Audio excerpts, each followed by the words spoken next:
Hi, I'm Craig Bell. And I'm John Perkins. And welcome back to the studio, Nathan Hunter. Hey. Welcome back, Nathan. And he shared a testimony with us last week on Take 5 of how you were on the bridge, ready to jump, when a man drove up, spoke to you, and talked you out of doing that, and how you turned your life over to Christ. So we'll hear a little more of his testimony today on Take 5. Good for the soul, helping you to thrive. 5 minutes to renew your mind. Take 5.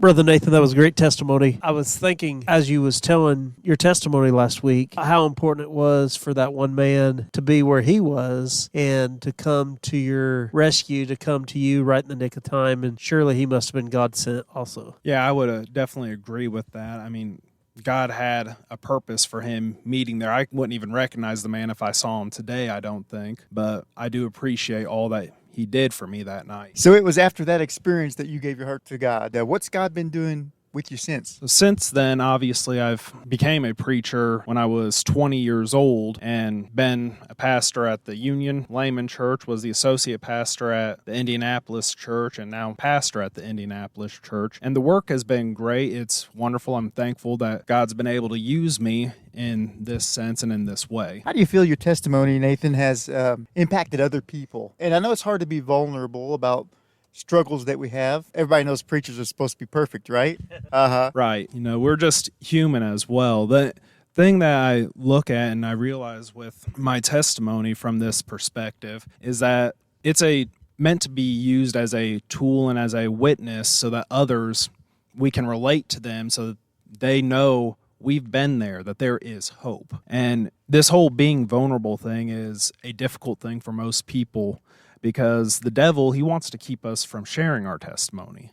You know, he wants, every time I testify of this, when I've talked to people about it, the thing that rises up in me is just a sense of shame, a sense of struggling to share this, and just remembering like the emotions and the things that I went through up to that point, the struggles that I had to deal with. And it's hard for me, though no one can see me, it's hard for me because I'm standing here saying this and I tear up every time I tell this. It's just that emotion and that vulnerability. But that vulnerability is how we're going to be able to reach people and how they're going to know what the Lord can do. That's very true, Brother Nathan. And also, just for our viewers to understand, you know, you came from a loving family. You came from Christian parents. You came from a great church, an excellent pastor. You came from someone that went to a Christian school. So I think sometimes we get an ideal in our head that only people that comes from bad families, only people that's been abused as kids can go through these things. But no, it's even us as God's people. We struggle with these things, don't we, Brother Nathan? No, we do. We absolutely do. Even us pastors,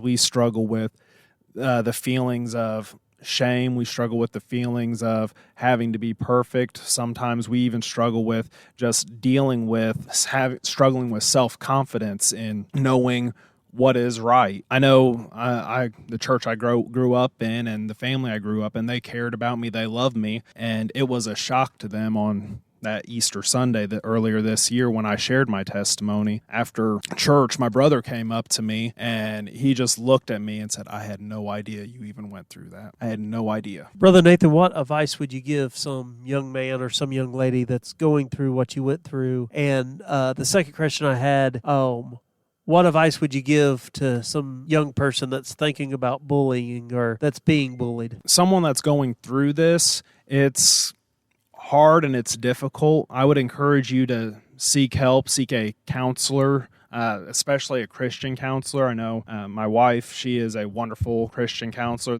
Encourage just seeking out someone like that. And I would even encourage seeking out a pastor or someone in the church that you trust and have confidence in to not share with others what it is you're going through, but that can help you to get through these situations and to pray for you as well. You know, it's a temptation also as a Christian for the devil to beat us up and say, well, you're a fake. You can't be used by God. Look at what you did, what you almost did. You know, look how bad you were. But the good news is God can take any life and clean it up. And all we have to do is turn it over to him. Nathan, thank you so much for being with us today in these last 2 weeks. Thank you, Craig and Johnny, for having me. I'm glad to have been a part of this.